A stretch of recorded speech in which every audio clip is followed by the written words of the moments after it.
Vamos a desarrollar el primer tema y vamos a hablar acerca de los aspectos clínicos relacionados en el paciente de hemodiálisis. Permítame bloquear la cámara para que puedan tener totalidad visualización de las ayudas audiovisuales. Vamos a hablar de algunos aspectos clínicos, ¿sí?, que están relacionados con el paciente renal. Magíster, su cámara está apagada, no podemos verlo. Sí, la acabo de bloquear. Justamente les estaba diciendo para que puedan tener mayor amplitud de las diapositivas. ¿Ok? Sí, Bien. Magíster, es necesario que pueda poner la cámara, ya que nosotros grabamos. Entonces, en nuestro formato de grabación siempre salen las diapositivas y también su persona, ¿no? Por eso, como está siendo grabado, ello va a ser subido también a nuestra aula virtual. Ah, vale, sí. Sí, Bueno, ok.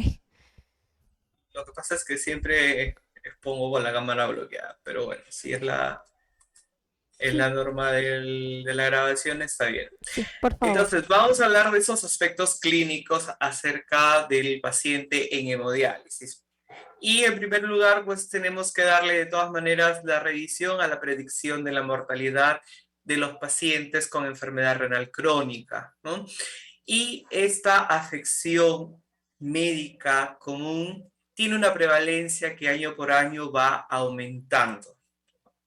Y uno de los procedimientos que nos reporta esta investigación, este artículo, es que la ecocardiografía hoy por hoy es una herramienta importante para el pronóstico de la mortalidad en el paciente con enfermedad renal crónica. ¿Por qué? Porque este procedimiento permite evaluar la tensión del reservorio auricular izquierdo, la presión arterial pulmonar sistólica, la función diastólica y el índice de masa ventricular izquierdo. Y con ello, pues, vamos a poder diagnosticar de forma temprana algún evento cardiovascular futuro que se pueda estar originando, ¿sí? Si ya, por ejemplo, vemos la estadística, este es un reporte que lo encontré en este artículo, y en un hospital de Perú se hizo el estudio de la modalidad del ingreso a un hospital de los pacientes a la hemodiálisis. Y si ustedes se dan cuenta y ven ahí en la pantalla este gráfico, nos reporta que el paciente entra o ingresa a la hemodiálisis, es diagnosticado en un mayor porcentaje en la unidad de emergencia. Y esto es preocupante, ¿por qué? Porque no nos permite, por ejemplo, hacer un seguimiento, una evaluación y una preparación previa al paciente antes de que ingrese a la terapia, sino que lo hace de forma abrupta, lo hace de una etapa aguda, ¿no? Ahí es donde por una hipercalemia, por un edema agudo de pulmón, es que el paciente se le llega a diagnosticar porque efectivamente está cursando con una enfermedad renal crónica. O también puede llegar un paciente con hipovolemia y con eso desencadenarle una insuficiencia renal aguda, ¿no?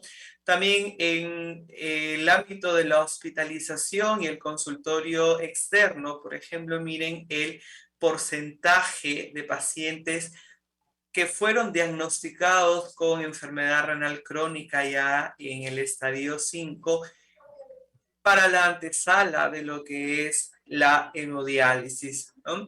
Entonces, este gráfico también nos infiere o nos da a hacer este análisis de que nosotros debemos de estar en constante valoración de la función renal, ¿no? Si ya conocemos que la literatura nos dice que las patologías que más dañan, malogran, ¿no?, mengúan la función renal son la hipertensión arterial y la diabetes mellitus. Entonces, en personas que tengan estas comorbilidades, pues hay que estar muy pendientes y hay que, así como educarles, que vayan con el cardiólogo, que vayan con el endocrinólogo y con diferentes otras especialidades médicas, que también se den un tiempo para que vayan con el nefrólogo. Continuando con este artículo, este otro gráfico que nos presenta, por ejemplo, es acerca de los pacientes según el control prediálisis y la modalidad de ingreso, ¿no? Miren, y en el programa de salud renal, miren la cantidad de pacientes escasos en la emergencia, en la consulta externa, ¿no? Y miren el porcentaje de pacientes que no tienen control prediálisis antes del ingreso a una terapia de sustitución renal. En la emergencia, casi el 81.8% no tuvo ningún control. Entonces, nos sigue afirmando el cuadro anterior que el ingreso de estos pacientes pues es de forma abrupta, de forma aguda. Y la pregunta es, y nos queda de reflexión, nosotros los enfermeros especialistas en nefrología, ¿qué estamos haciendo en la salud renal? Estamos educando, estamos viendo también la función renal, o es que únicamente nos estamos abarcando a una patología en específico. Entonces, es momento de ponerle un poquito más atención a la salud renal y poder hacer este control y ese seguimiento a los pacientes que tengan estos factores de susceptibilidad, de inicio y de progresión para la enfermedad renal crónica. Este otro artículo publicado en el 2018, por ejemplo, nos está dando el porcentaje de pacientes, ¿sí?, que reciben hemodiálisis según el grupo de edad. Y si ustedes se dan cuenta, miren, las personas, nos reporta acá, de 56 a 63 años son las que mayormente ingresan a esta terapia. Son personas adultas entre adultas mayores, fíjense. Y si nos remontamos un poquito más atrás en las edades, fíjense que también hay un porcentaje considerable de pacientes que ingresan a hemodiálisis.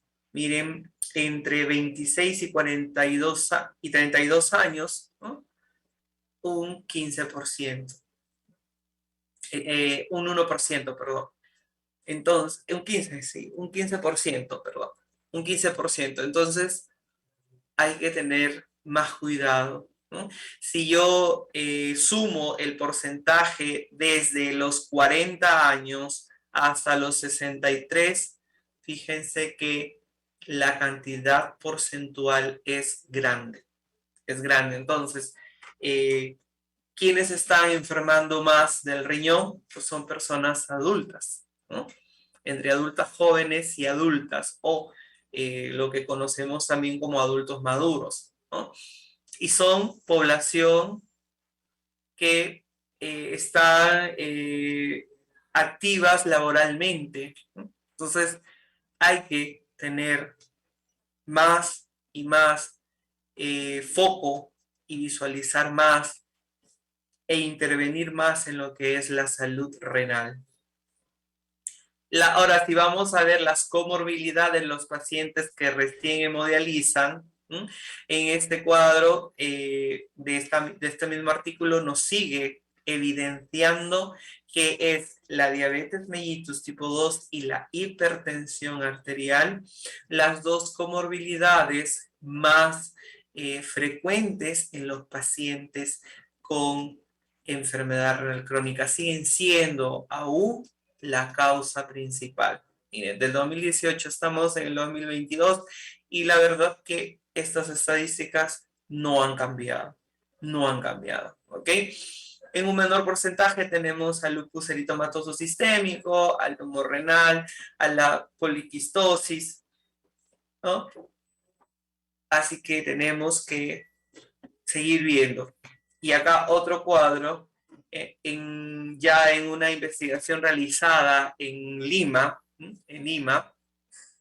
entonces vemos pues que también es una realidad parecida a lo que se reporta en el gráfico anterior. Y seguimos viendo pues que la nefropatía causada por la diabetes sigue siendo la causa mayor de la enfermedad renal crónica, así como la nefropatía hipertensiva.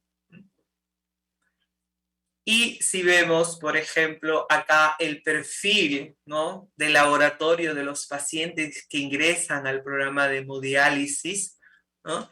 En este artículo, por ejemplo, si nos encontramos en la glicemia, fíjense, la media es de 121 miligramos por decilitro, llegando a un rango máximo de 270. Y miren con cuánto de urea ingresan y con cuánto de creatinina ingresa el paciente a la hemodiálisis, ¿no?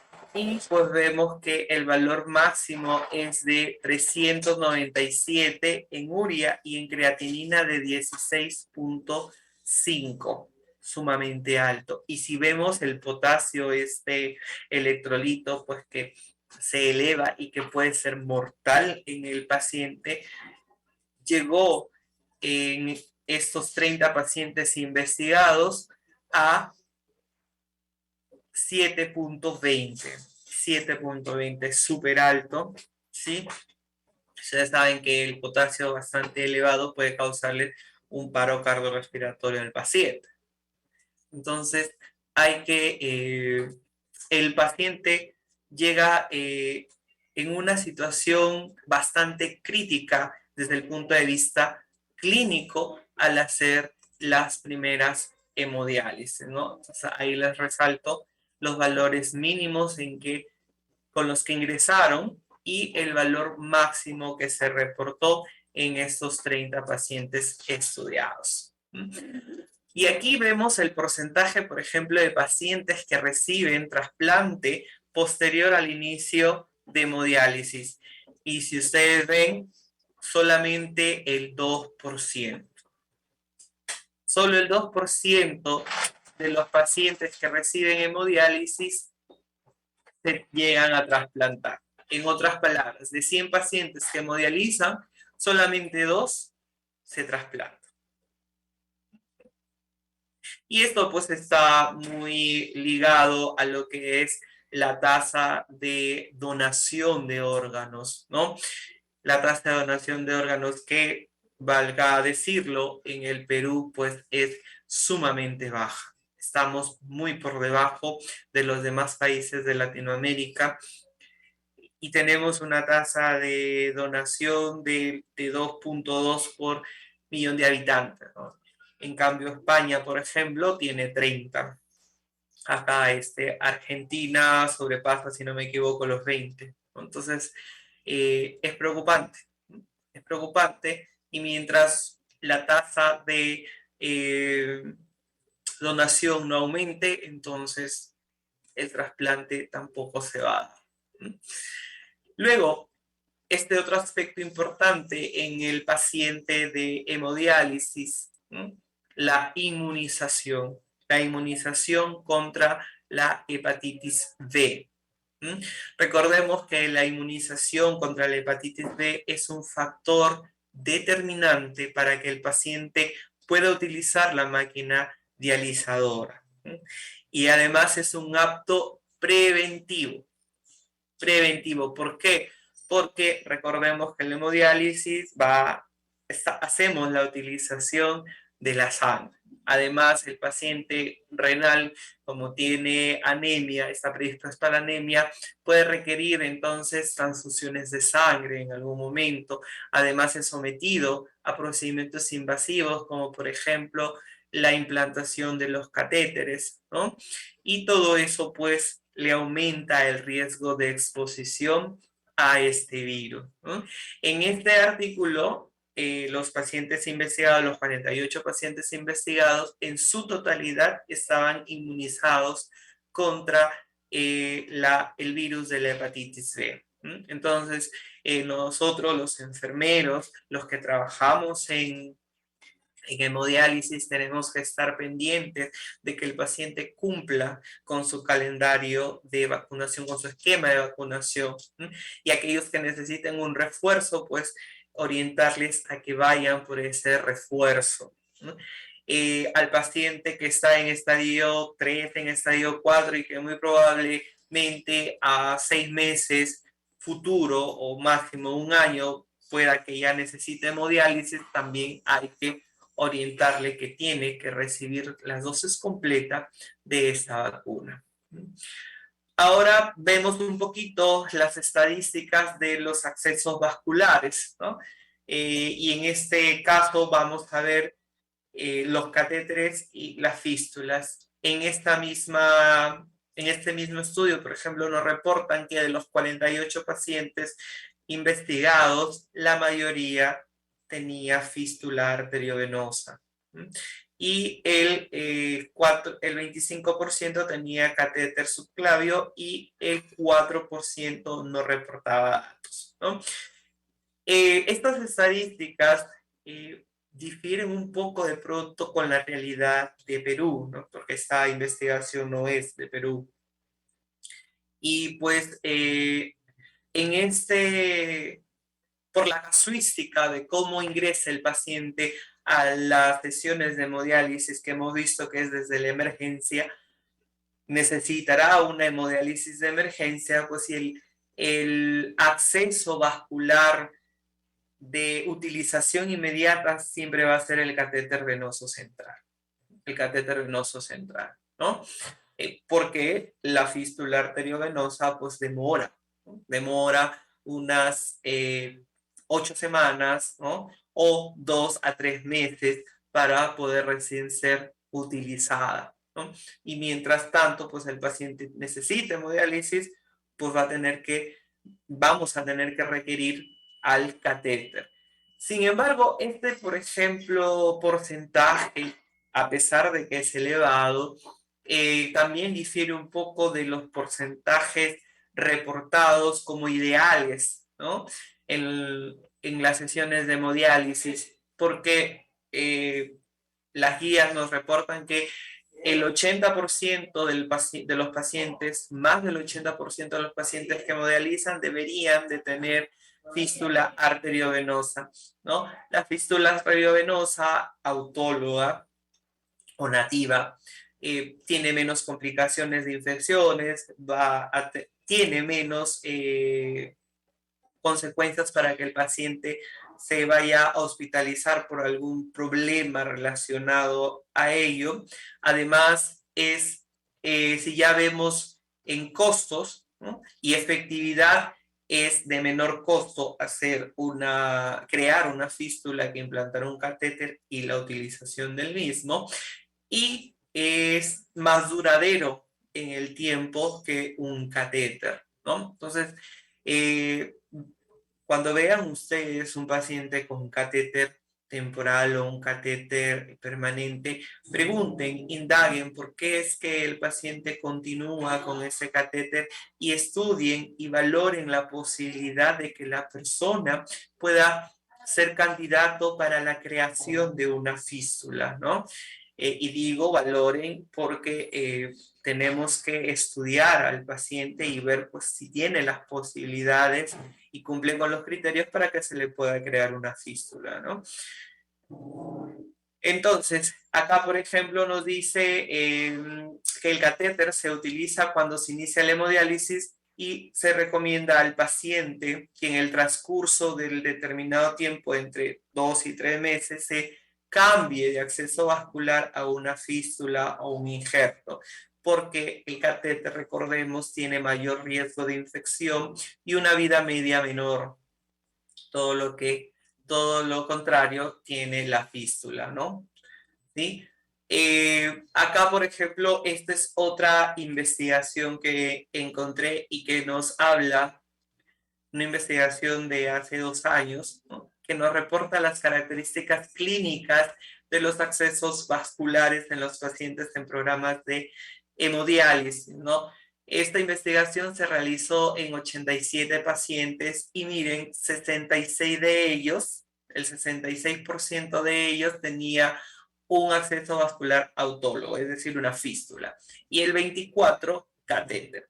De aquellos que tenían catéter, el 95% de ellos fue abordada la vena subclavia derecha y el 5% la vena femoral izquierda, ¿no? Recordemos que también la ubicación del catéter también previene lo que es sus complicaciones. Hay menos riesgo de infección si utilizamos la subclavia derecha a que utilicemos la izquierda, ¿no? ¿Qué más nos dice este artículo? El 90% de los pacientes investigados tomaba antiagregantes, pero no toma anticoagulantes, ¿no? Porque ya vamos a ver en la parte de heparinización un poquito de la cascada de coagulación, y vamos a ver pues que su mecanismo de acción del antiagregante es distinto al del anticoagulante. Las complicaciones que se siguen reportando con el uso de los catéteres son las infecciones. En este estudio se reportó el 76%. ¿Sí? Además, 10% de estos pacientes presentaron un drenaje de linfa y también la disfunción del catéter. Sin embargo, el 100% no presentó hematomas, ni edemas, ni obstrucción del CAF, lo que quiere decir que el paciente y también el personal de salud pues estaba muy al pendiente del cuidado de ese acceso vascular. Del otro porcentaje de acceso, específicamente aquellos que tenían fístula arteriovenosa, en su mayoría, ¿no?, en su mayoría fue la fístula húmerocefálica la mayor utilizada o creada. En un 30% la húmerobasílica y en un 5% la radiocefálica. Entonces, se han utilizado más o se ha creado más las fístulas al nivel del deltoide, ¿no? O del hueso del húmero. Los pacientes con fístula toman antiagregantes en un 77% y 5 de ellos anticoagulantes. Esto es importante que nosotros en la sesión de hemodiálisis preguntemos, ¿no?, si es que el paciente toma anticoagulante oral, como por ejemplo la warfarina, ¿no?, o si toma algún antiagregante, como por ejemplo el copridogrel, ¿no?, o el ácido acetil salicílico, popularmente conocido como aspirina. Uno, para poder dosificar la heparina sódica que vamos a utilizar en la sesión, y dos, para también poder evaluar el tiempo de coagulación, ¿no?, la hemostasia, cuánto de tiempo de hemostasia necesita este paciente y poder evitar las pérdidas hemáticas, ¿no?, porque recordemos que el paciente renal tiene mucha susceptibilidad a tener anemia. Las complicaciones relacionadas con la fístula que se reportan siempre es el aneurisma, ¿no? Recordemos que la vena tiene la capacidad de elasticidad, ¿no?, y por lo tanto puede incrementar su diámetro. Ahora, las guías también españolas de los accesos vasculares recomiendan que la canulación para evitar los aneurismas y los pseudoaneurismas sea el método escalonado, ¿no?, y no el método de Aria, ¿ya? No el método de Aria. El 6% de ellos presentaron infección. Es importante revisar antes de la canulación que el brazo esté limpio, totalmente limpio, ¿ok? 8% presentan edemas y 3% de ellos presentaron trombosis. El 100% no presentó ni robo ni hematoma, lo que quiere decir que la canulación era muy buena, es muy buena en este estudio. El 61% presenta tiempo de hemostasia tardío y esto se relaciona, pues miren, con lo que reporta acerca de la toma de los antiagregantes, ¿no? El 24% presenta hipotensión. Mucho cuidado con las hipotensiones intradialíticas para los pacientes que tienen fístula, porque es una causa también de pérdida del acceso vascular. El 9% flujo insuficiente y el 5% presentaba un drill atenuado o un frénito, que también lo reporta la literatura. Ahora, otras características clínicas de los pacientes sometidos a hemodiálisis, esto fue un estudio realizado en Guayaquil, al norte de Guayaquil, en Ecuador. Se evaluaron 47 pacientes. De ellos, miren, la mayoría eran varones, y la mayoría era de 50 a 64 años. Muy parecido a los reportes que nos dan otros países, sí, en cuanto a la edad, ¿no? El uso de los accesos vasculares, aquí el más utilizado fue el catéter. Y esta investigación difiere un poquito de la que les presenté, que nos reportaba el 70%, ¿se acuerdan? Y de todas maneras, como había más catéteres, pues los casos de infección también fueron mayores en relación a la complicación, ¿no? Y ya en relación a la fístula, miren, aquí también nos reporta que la brachiocefálica fue la más creada en estos pacientes, ¿no? Muy parecido al estudio anterior, y la complicación más común fue la estenosis. La estenosis. De los casos complicados con infección en relación al catéter, el germen que se aisló más común fue el Staphylococcus epidermidis. Epidermidis. Entonces, importante que el paciente y también el personal de salud, cuando estemos abordando un catéter, estemos pues con las manos bien limpias y con nuestra mascarilla, para poder evitar la transmisión de este estafilococcus, ¿no? Y la vancomicina fue el antibiótico más empleado. Ahora, en relación a la antibioticoterapia,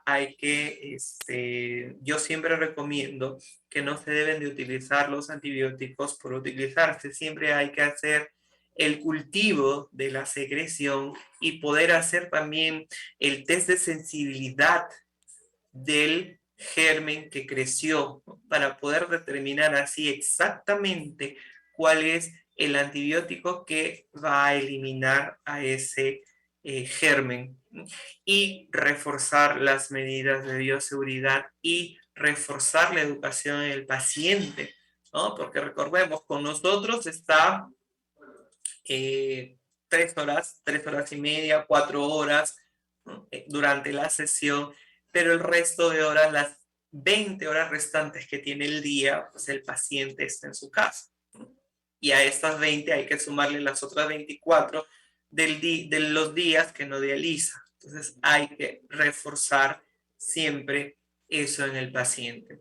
Si ahora vemos otra parte clínica, ya vemos la parte de urea, de creatinina y los electrolitos en la forma pre y post hemodiálisis en los pacientes renales. Encontré esta investigación un poquito antigua, pero que no difiere mucho a lo actual. Y fíjense, sigue el sexo masculino, el que más predomina en los pacientes que hemodializan, y la edad sigue del mismo modo entre 50 a 60 años. ¿Sí? Y un porcentaje también bastante alarmante está entre las personas de 18 a 49 años. Si yo sumo los dos porcentajes, pues me da un 46%.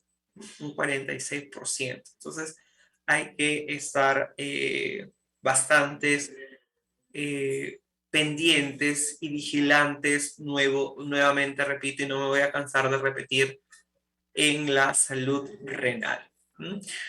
La distribución, por ejemplo, de pacientes, la distribución de porcentaje de reducción de urea de las determinaciones totales en los pacientes de hemodiálisis, fíjense, la remoción de urea es del mayor del 65% en el 53% de estos pacientes investigados, ¿no? Entonces, este porcentaje de remoción de urea es el porcentaje mínimo que nos reportan las guías para poder decir que la hemodiálisis está siendo de calidad o está siendo efectiva, ¿no? Pero también es alarmante porque miren, un 40% nomás reporta un porcentaje de remoción de urea del 50 al 64% y un 8 menos del 50%, ¿no?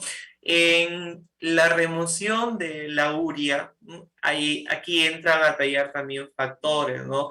La situación clínica del paciente, el flujo, el dializador, el tiempo de diálisis, ¿no? Entonces, habría que hacer también un estudio más exhaustivo porque cuál es el aspecto clínico de este 40% de los pacientes que no llegaron a una remoción mayor al 65%, ¿no? Esta investigación se basó en 300 determinaciones de urea, creatinina y electrolitos pre y post hemodiálisis, es decir, se estudiaron 300 sesiones, ¿no?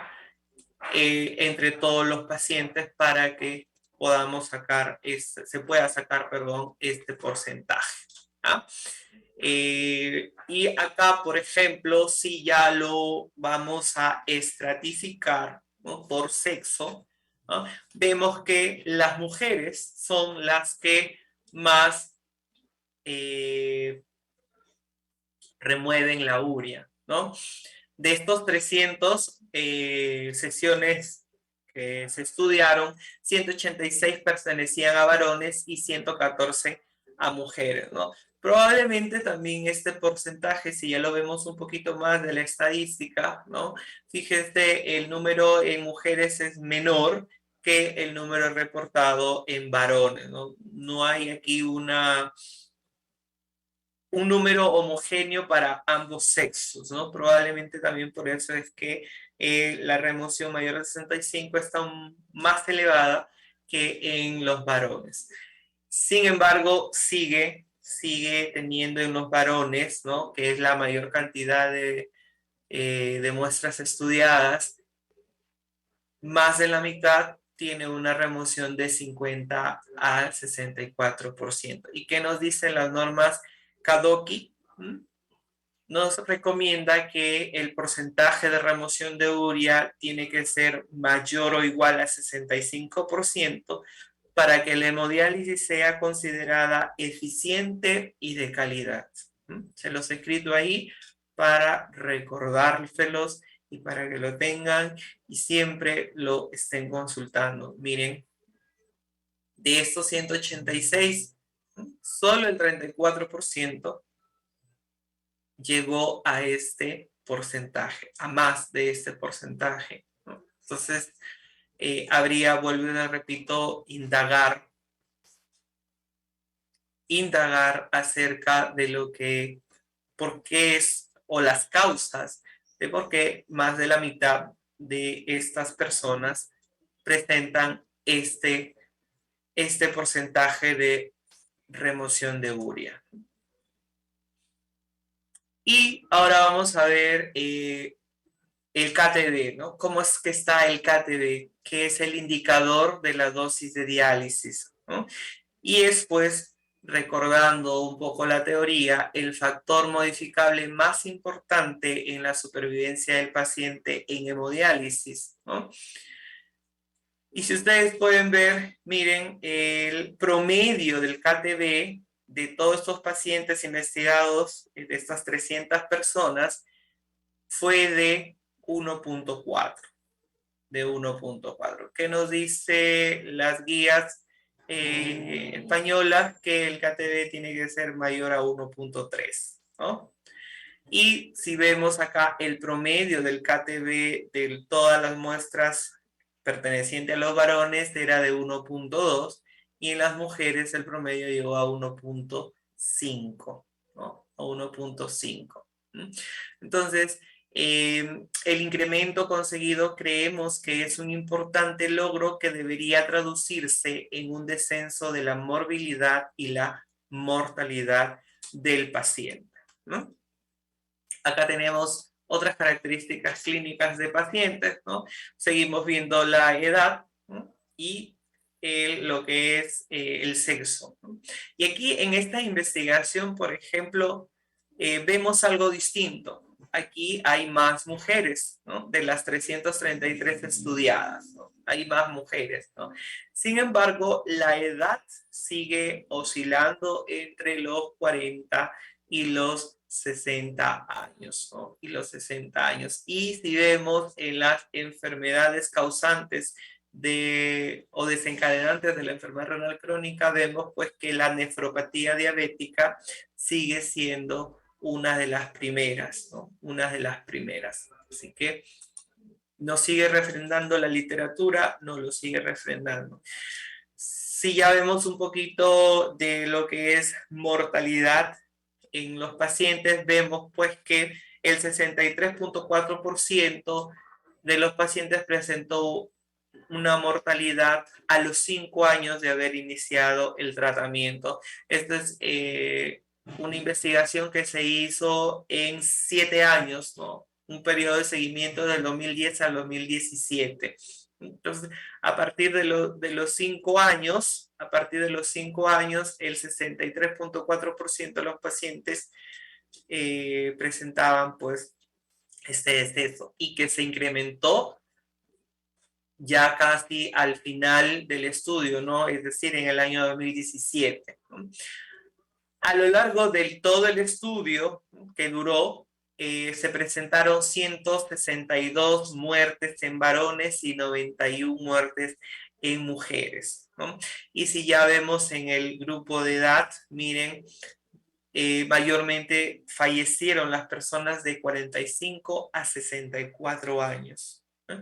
Y las de 65 a 74 años, ¿no? Entonces, y aquí vemos por estos porcentajes que a mayor edad,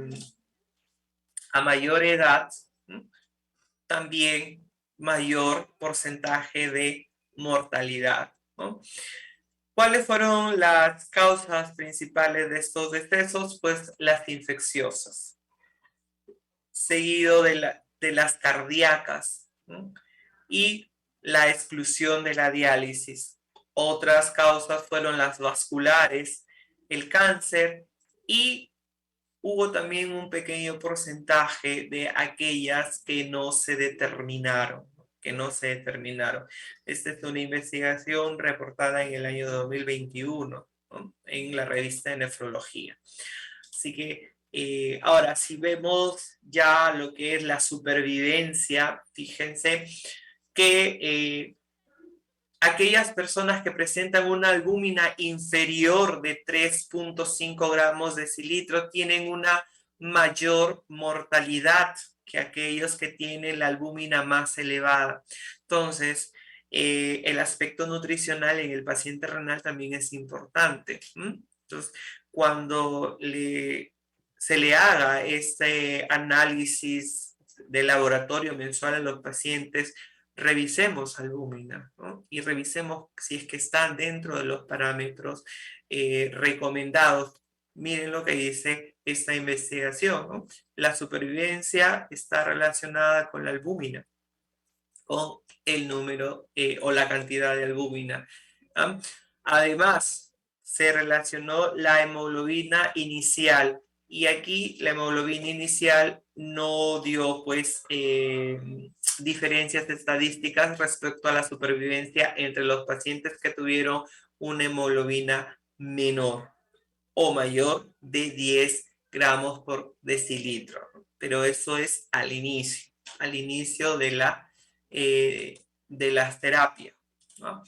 Ahora, este otro cuadro nos relaciona la supervivencia con el acceso vascular, ¿no? Y nos reporta pues que aquellos que tienen fístulas o prótesis tienen una mejor supervivencia que aquellos que inician tratamiento con catéter permanente o temporal. Entonces, es otra de la evidencia que nos dice y nos exige que sigamos fomentando las creaciones de las fístulas arteriovenosas. Y acá la supervivencia según la forma de tratamiento inicial. Hemos visto que generalmente es abrupto y agudo, ¿no? Desde las urgencias, y acá nos reporta este trabajo, dice, los que inician diálisis o hemodiálisis de forma urgente y no conocía su patología, o aquellos que tienen enfermedad renal crónica reagudizada, tienen mayor mortalidad que los que inician el tratamiento de forma prolongada. Entonces, hay más mortalidad en aquellos que se les diagnostica el estadio 5 de forma emergente, aquellos que se va estudiando su caso estadio por estadio, o aquellos que podemos detectarlo en estadios precoces, ¿no? Podemos ir haciendo ese seguimiento y cuando ya esté en el estadio 4 irlo preparando para que pueda llegar en mejores condiciones a cualquiera de las dos terapias, sea hemodiálisis o sea diálisis peritoneal, ¿no? Y acá una valoración de pacientes tratados con hemodiálisis, situación de dependencia, ¿no? Cómo es la dependencia que tiene el paciente en las sesiones. Y pues vemos que generalmente la mayoría de los pacientes llegan a transportarse mediante las sillas de ruedas, ¿no? Y van a necesitar siempre personas para movilizarlos, para darles de comer, para vigilarlos, ¿no? Entonces, el grado de dependencia en el paciente renal se aumenta, ¿ok? Y esto también se traduce ya en el trabajo como una mayor carga. ¿Por qué? Porque tanto el enfermero, el personal técnico tiene que estar pues ayudando al paciente a pasar de la silla de ruedas a la camilla y viceversa, ¿no? Entonces, otro de los aspectos que tenemos que tener en cuenta al momento de designar también los pacientes, el ratio de pacientes por enfermero en la sala de hemodiálisis, ¿no? Se debería reflexionar sobre el desgaste físico y emocional, entonces, que supone el cuidar a personas cada vez más deterioradas y sin posibilidades de recuperación y con pocos recursos para hacerlos, ¿no? Y acá otro de los aspectos clínicos más importantes, ¿no? Que es la anemia en el paciente renal, ¿no? Puede aparecer en estadios precoces, estadio 2 o 3, ¿no? O con el descenso de la hemoglobina según la tasa de filtrado glomerular. Y por ejemplo, se sitúa en hombres puede presentar anemia cuando la tasa esté menos de 70 mililitros por minuto y en las mujeres de 50 mililitros por minuto. Lo más habitual es que aparezca en el estadio 4, incluso antes en pacientes diabéticos. En estadios más avanzados y en pacientes en diálisis, alrededor del 90% de ellos se presenta la anemia. Y pues, ¿por qué se produce la anemia? Porque hay una producción inadecuada de eritropoyetina endógena, ¿no? Los riñones, recuerden, tienen una función hormonal y una de ellas es segregar eritropoyetina, ¿no? Además, la respuesta de la eritropoyetina se disminuye debido a las toxinas urémicas, además del estado inflamatorio en que el paciente renal está. Y todo eso pues hace que la hemoglobina se disminuya, va a haber un déficit de hierro y también va a haber un déficit vitamínico, en este caso la vitamina B12 o el ácido fólico, entre otros. La anemia del paciente renal puede ser leve, moderada, ¿m? Puede ser leve o moderada y también nos reporta que hay que distinguirla de la anemia ferropénica, que es la causa más frecuente de anemia y es especialmente en aquellos pacientes que reciben tratamientos con antiagregantes y anticoagulantes. Y también hay que diferenciarla, por ejemplo, de las anemias carenciales, como por ejemplo la anemia producida por el déficit de vitamina B12 o de ácido fólico, ¿no? El tratamiento de la anemia va orientado a mejorar la capacidad para el ejercicio, hay que mejorar la hemostasia y la función plaquetaria para evitar las pérdidas hemáticas, la mejoría del apetito y el estado nutricional, la tolerancia al frío, las alteraciones del sueño, del prurito, ¿no? La miopatía. La mejoría de la hipoxia, entonces, mejora el aumento de las resistencias periféricas con mejor tolerancia hemodinámica en hemodiálisis. Y la mayoría de la anemia tras el tratamiento se asocia a beneficios cardiovasculares con la disminución de la masa del ventrículo izquierdo y del gasto cardíaco. Entonces, es importante evitar la anemia en el paciente renal. ¿Se tiene que hacer ferroterapia? Claro que sí, se puede hacer la ferroterapia, pero algo hay que tener en cuenta. En casos de infección aguda o inflamación, se estimula su síntesis hepática y aumenta su concentración sérica. Y esto bloquea la absorción intestinal de hierro y favorece su secuestro a nivel del sistema retículo endotelial. Entonces, cuando tengan a un paciente con infección o cursando infección, no le vayan a poner hierro. Postérguenle hasta que el evento de la infección haya pasado. ¿Ah? Lo que utilizamos en hemodiálisis es justamente el hierro sacarato, el sacarato o Venofer, su nombre comercial, y este pues se aplica, ¿no? Para justamente ayudar o contrarrestar la anemia. Hay que tener en cuenta que todas las sales de hierro disponibles pueden presentar con mayor o menor frecuencia reacciones alérgicas e incluso anafilaxia. Entonces, la administración del hierro inicialmente debe de ser con dosis baja y con una velocidad de infusión lenta, para asegurarnos de que el paciente está tolerando bien el hierro. Otro medicamento que se utiliza contra la anemia o para combatir la anemia son los estimulantes de la eritropoiesis. En este caso tenemos la eritropoietina exógena, ¿no? La eritropoietina exógena, ¿ya? Y se iniciará este tratamiento cuando los niveles de hemoglobina estén entre 10 y 11 gramos por decilitro. En hemodiálisis, la dosis media inicial puede ser de 4.000 a 6.000 unidades internacionales semanales de EPO-alfa o EPO-beta. La EPO-alfa se puede administrar vía endovenosa y vía subcutánea, sin embargo, la EPO-beta es únicamente subcutánea. Hay que aplicar los 10 correctos en toda administración farmacológica. Recuérdenlo, ¿ok? Si la respuesta es insuficiente ante esos estimulantes, pues se aumentará la dosis en un 25 a un 50% hasta alcanzar una buena hemoglobina, es decir, que la hemoglobina esté más de 12 gramos por decilitro. Y una vez que hemos llegado allí, ya vamos a reducir la dosis hasta dejarla en una dosis de mantenimiento.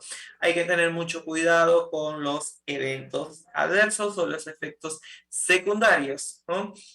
Porque el aumento del hematocrito da lugar a una disminución del agua plasmática y ello ocasiona una disminución de la eficacia depurativa de la hemodiálisis. Entonces no es bueno que el paciente en hemodiálisis tenga una hemoglobina muy elevada.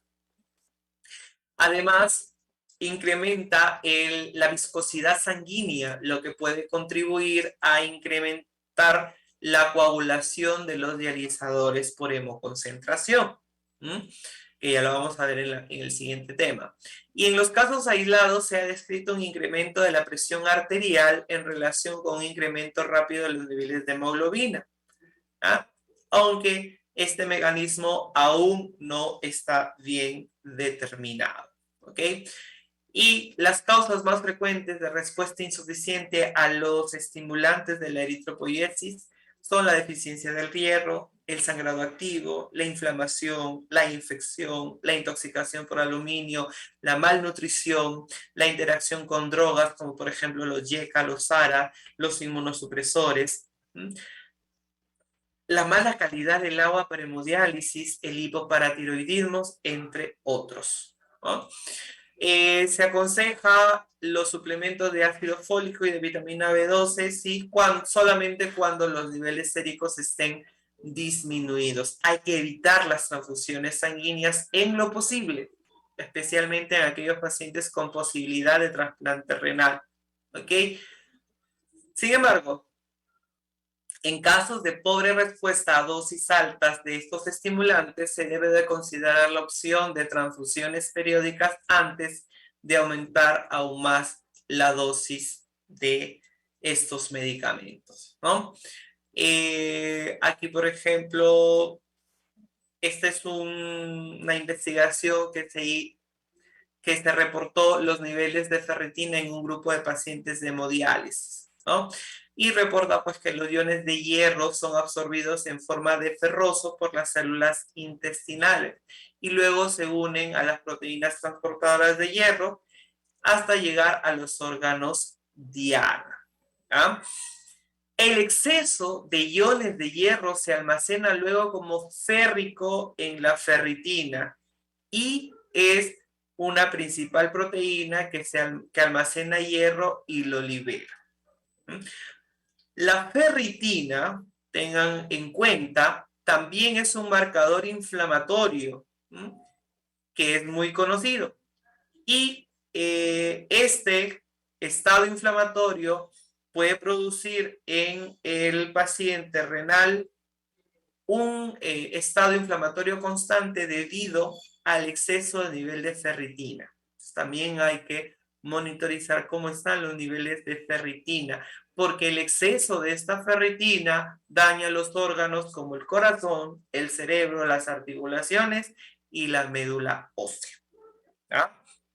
Y la médula ósea. Esta es una investigación que encontré, por ejemplo, de la administración de vitamina C endovenosa para reducir los niveles de ferritina, ¿no?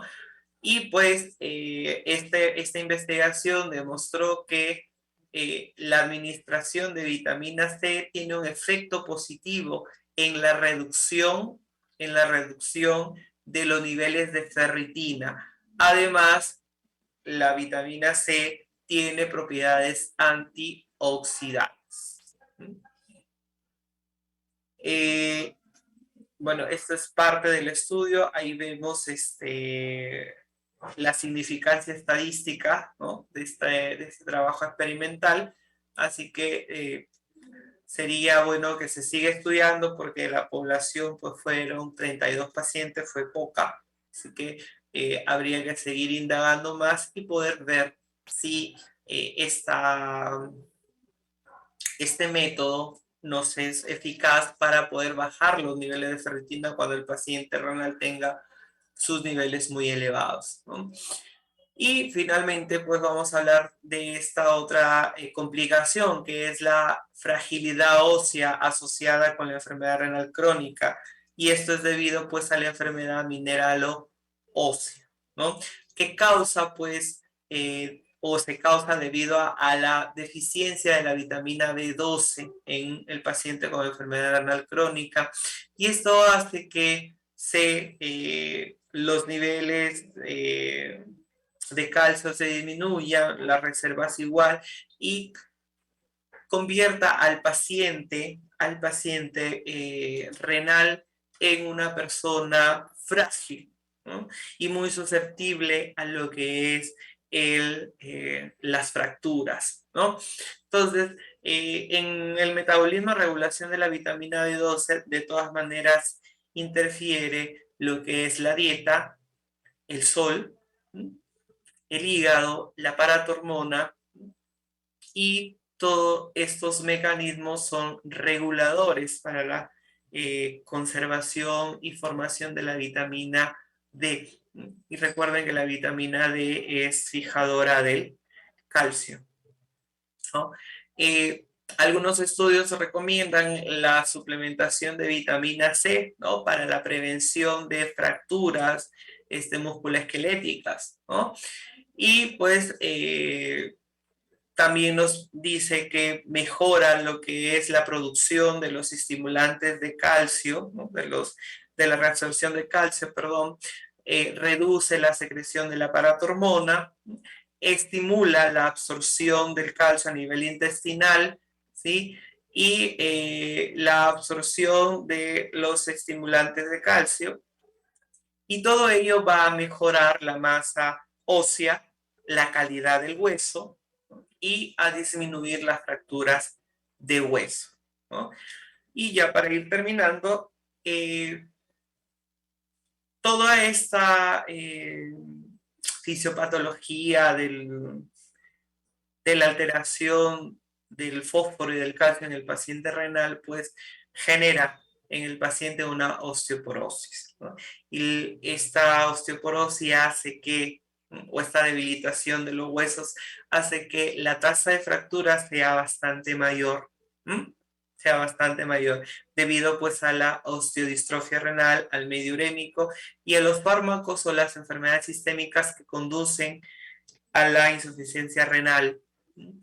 Y pues que el paciente renal presente fracturas, pues le va a alterar la calidad de vida y también lo puede postrar, y esa postración aumenta el porcentaje de mortalidad, ¿no? Así que tenemos que tener mucho cuidado con el paciente renal, hay que cuidar de que no se caiga, hay que estar educándolo, hay que estar educando a la familia para que pueda prevenir y evitar sobre todo las caídas que puedan conllevar a justamente una fractura, ¿no? Una fractura, ¿no? Luego, las infecciones del torrente sanguíneo pues están relacionadas con el catéter con hemodiálisis, ¿no? Y una infección de un catéter pues es contraproducente para el paciente porque tiene mayor morbilidad, mayor mortalidad y mayor costo en la atención médica. También hay que ver mucho e indagar sobre la adherencia a la terapia, ¿no? Sobre todo investigar factores como el acceso a la atención, los regímenes de tratamiento, la gran cantidad de pastillas que consume el paciente renal, su nivel socioeconómico, la educación sanitaria que nosotros le demos, ¿no? Sus comorbilidades, y también indagar junto con el equipo multidisciplinario la depresión, el deterioro cognitivo, que pueda predisponer a lo que es la adherencia al tratamiento, ¿sí? La información o los conocimientos sobre los diversos aspectos de la terapia es esencial para generar conciencia. Entonces nosotros tenemos que intervenir, educar y seguir alfabetizando en salud al paciente, ¿no? Tenemos que estar ahí recordándole siempre no asumir que el paciente lo sabe todo. Y otro de los aspectos, ya viendo la parte psicoemocional, la depresión, que es muy común en las personas que se someten a diálisis, ¿no? ¿Y cuáles son los factores que contribuyen a esta depresión? Pues los medicamentos, la reducción de la función física, las restricciones dietéticas, ¿no? Entonces, que le digas al paciente que deje de tomar líquidos, que deje de comer su comida favorita, y justamente su comida favorita es rica en potasio, rica en sodio, entonces es un aspecto chocante. Entonces, aquí muy importante aplicar la mayoría de las teorías de enfermería, ¿no? La de Nola Pender, la de Jim Watson, la de Dorothea Oren, la de Calista Roy, y sobre todo esta teoría que habla de la transculturalidad, porque hay que investigar la cultura del paciente, ¿no? La de Madeleine de Levinger. Así que hay que aplicarlas en mejora de poder acompañar y poder permitir que el paciente se siga adhiriendo y vea que la hemodiálisis ahora es parte de su cotidiano, que es su nueva forma de vivir, ¿no? Y mientras le ayudemos a conceptualizar eso, vamos junto con el psicólogo, con la asistencia social y con los demás miembros del equipo multidisciplinario, combatir la depresión. Recuerden, la depresión en los pacientes en diálisis se asocia con menor cumplimiento de las prescripciones de diálisis y restricciones de líquidos recomendadas, lo que puede dar lugar a resultados clínicos más deficientes, ¿no? Carlos, yo le digo al paciente, pero el paciente no me hace caso, no quiere entender, probablemente esté deprimido. Probablemente esté deprimido, entonces hay que indagarlo, hay que decirle a psicología que intervenga aquí, ¿no? Entonces, pueden haber intervenciones psicosociales, ¿no? Terapias cognitivas, los ejercicios y otras intervenciones como prácticas espirituales, la meditación, que han sido reportadas como buenas y efectivas para combatir la depresión y la ansiedad en estos pacientes. Bien, entonces, este ha sido una forma rápida de ver esos aspectos clínicos que presenta el paciente renal, ¿no? El paciente renal. Si hubiera alguna pregunta en relación al tema, pueden realizarla. Muy bien, muchas gracias, Magíster Carlos. Entonces, como el Magíster ya indicó, vamos a esperar algunas preguntas que ustedes tuvieran con respecto al tema, ¿no? Recuerden que tienen el botón del chat. Pueden escribir por ese medio sus preguntas, nosotros vamos a estar leyéndolo. También está el botón de preguntas y respuestas y también pueden levantar la manito. Recuerden que también tenemos un grupo de WhatsApp y por ese medio también pueden realizar sus preguntas. Estamos atentos a todo ello. También a los que nos acompañan por Facebook también pueden hacer sus preguntas, las vamos a transmitir por este medio.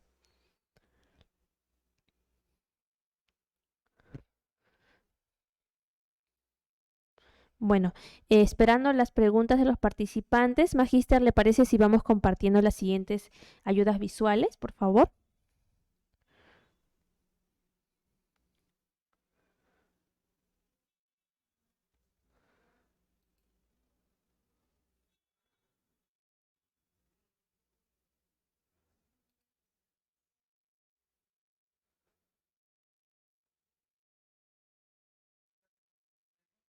Tenemos aquí 3 preguntas, Magíster. La primera es de parte del licenciado Hugo Hernani. Él nos pregunta, por la vitamina C, si dicen que estés contraindicado, que está contraindicado en pacientes con IRC.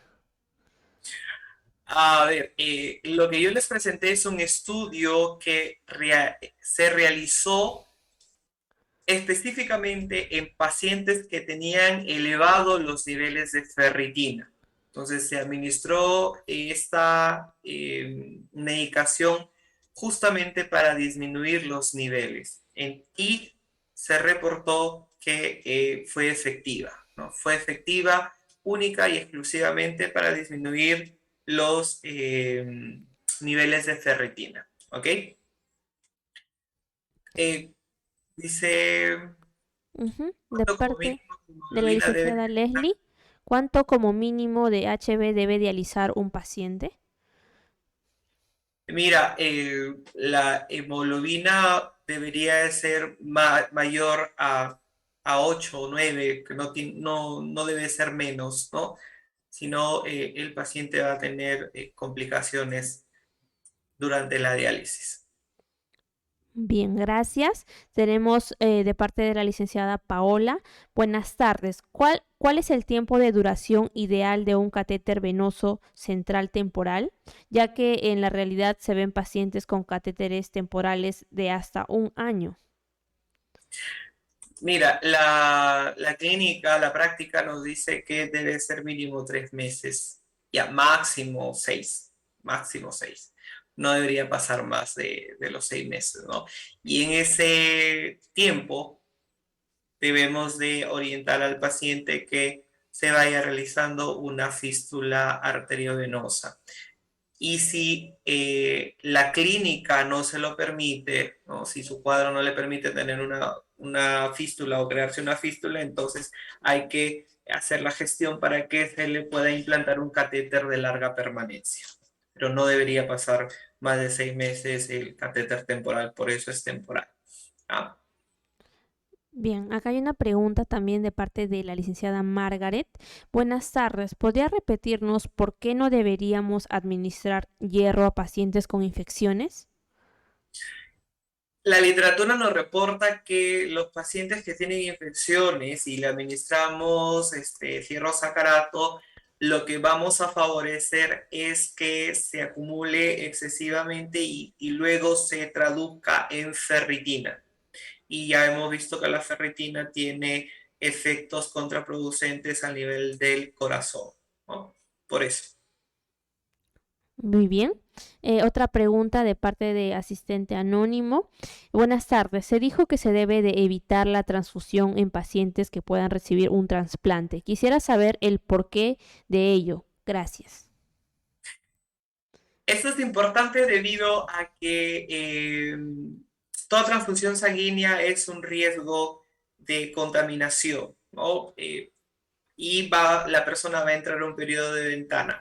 Y si está a puertas de un trasplante, pues es un aspecto contraproducente, porque recuerden que el trasplante es una intervención quirúrgica alta donde el paciente va a estar expuesto, pues, y eso puede generar más exposición, sobre todo a los virus de la hepatitis B, hepatitis C y etcétera. Entonces, no se debería. Muy bien, entonces vamos con dos preguntas más, ¿sí? Después nosotros vamos a pasarles las demás preguntas al magíster para que pueda apoyarlos. Bien, entonces con la penúltima pregunta, ¿cuál es el tiempo en el que se debe administrar el hierro? Porque algunas literaturas dicen 1 hora antes, otros dicen media hora antes de finalizar la sesión. Mira, de acuerdo a la ficha técnica del fierro sacarato, del Venofer, si tú lo vas a pasar en bolo, hay varios tipos de administración. Hay la administración en bolo, hay la administración concentrada y la administración estándar. La bolo es que lo puedas diluir en 20, ¿no? En una jeringa de 20 y pasarlo en no menos de 10 minutos. En no menos de 10 minutos, a reloj, ojo. Luego, aquella que diluyes el hierro en un cloruro de 100, lo puedes pasar, sí, 1 hora antes e incluso hasta 2 horas antes, ¿no? Hay un artículo en la revista de Nefrología de Enfermería que reporta que no había ninguna diferencia si es que lo administrábamos 2 horas antes el hierro, ¿no? Porque no se dializa, ¿ya? Eh, y si hay otra dosis concentrada de hierro que se aplica dos hierros en 250 mililitros o 4 hierros en 500 mililitros. Esos sí se deben de administrar en un tiempo no menor de 2 y 4 horas respectivamente. ¿Ok? Se sugiere, y lo que les presenté en las diapositivas, es que cuando el paciente por primera vez va a recibir hierro sacarato o hierro endovenoso, ¿ah? Se haga una dilución de una ampollita en 100 y se coloque lo más lento posible para poder ver y poder estudiar la tolerancia de la persona al hierro. Recuerden que es la primera vez que su organismo está recibiendo esta medicación, ¿ok? Bien, muchas gracias, licenciada Deyanira, por su pregunta. Vamos con la última pregunta de parte de Mari del Águila. Si está alto la ferritina, como enfermera, ¿qué debo hacer? ¿Aconsejar al paciente o qué debo realizar? Buena pregunta, buena pregunta. Si está alta la ferritina, habría que indagar en el paciente qué es lo que está consumiendo, ¿no? ¿Qué es lo que está consumiendo? Hay que indagar si es que por ahí no se esté originando o enmascarando una infección que nos esté favoreciendo a que la ferritina esté aumentando y hacerle un seguimiento, pues, ¿no? Y reportarle de todas maneras al médico para que pueda estudiar la causa de este acúmulo de ferritina. ¿Ah? Y si en caso tiene prescrito hierro endovenoso, entonces suspenderlo, ¿no? Suspenderlo. ¿Ok? Muy bien, muchas gracias, Magíster Carlos también. Entonces vamos con el siguiente tema. Por favor, si podría compartirnos sus ayudas visuales.